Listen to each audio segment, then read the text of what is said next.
Hello and welcome to the 5th update of the Solicitous Solicitor. We have another full complement of visitations in this update.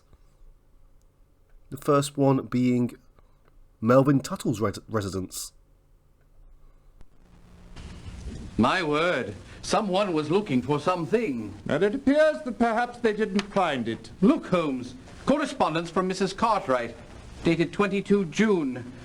Darling, I cannot believe that it is over. Please, please come to see me. I love you beyond all caring, Fay. Heavens to mercy. What are those other letters, Watson? They all have the same return address, 25 Chichester Street, SW, from someone with the initial VM. They seem to be dated back as far as mid-December. Read one, Watson, will you? Certainly. This one's dated 10 March. Your high spirits Sunday give me great hope. I believe in you and know that you will one day overcome Father's objections. But if it should take longer than you would desire, know that I will wait for you. I will wait for you forever. Ginny.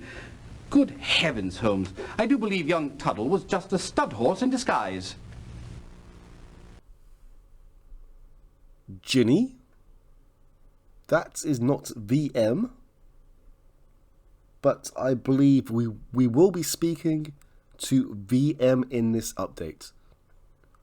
Anyway, the next location will be to visit Edward Hall. What did you learn from Hall, Watson? I learned he is on holiday with the burlesque dancer he recently met at the Allegro Theatre.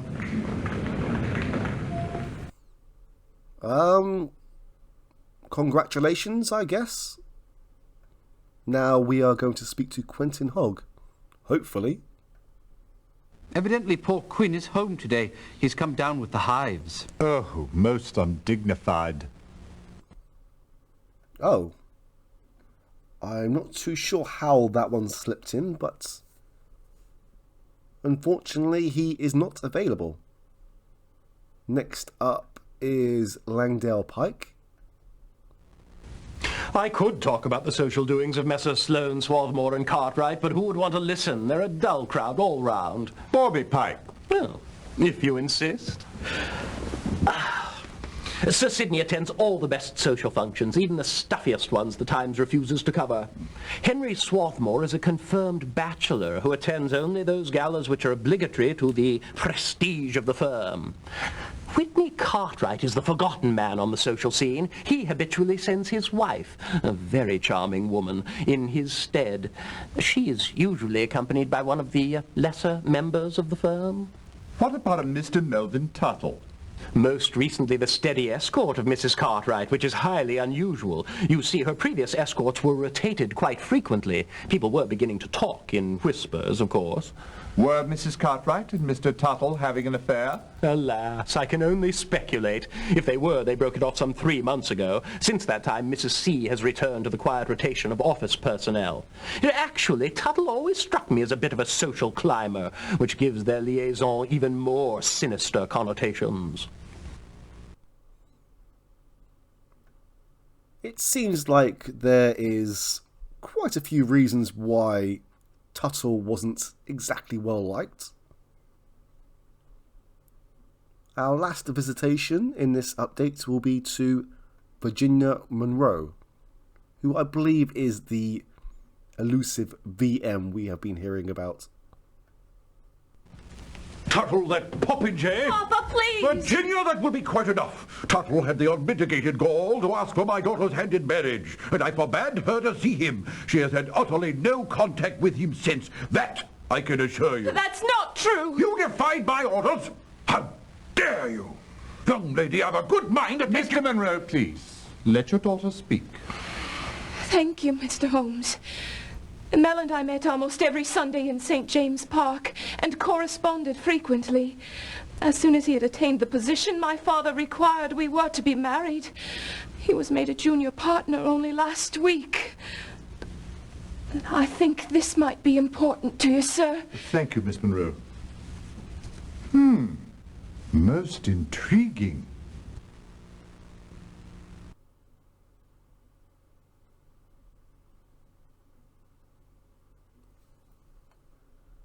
Okay, well, I'm guessing that you can pause the video to try to read this. I will post a screenshot in the thread. The irregulars will be sent out once more, and they will be returning to August Heathcliff.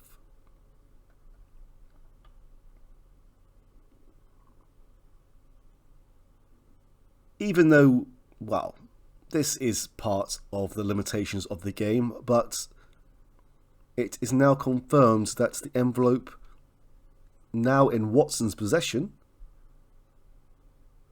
the scent that is on it is actually lilac, so we potentially have the murder method. And in this update, we visited the last 2 key locations, so we can actually close this case with the next update. All you need to do is answer one question. Who killed Melvin Tuttle?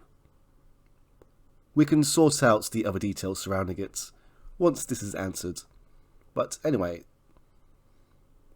this update is now over. We can still visit more locations if you want to.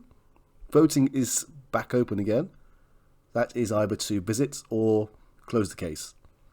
Anyway, thank you for watching. I'll see you again soon. Take care. Bye-bye.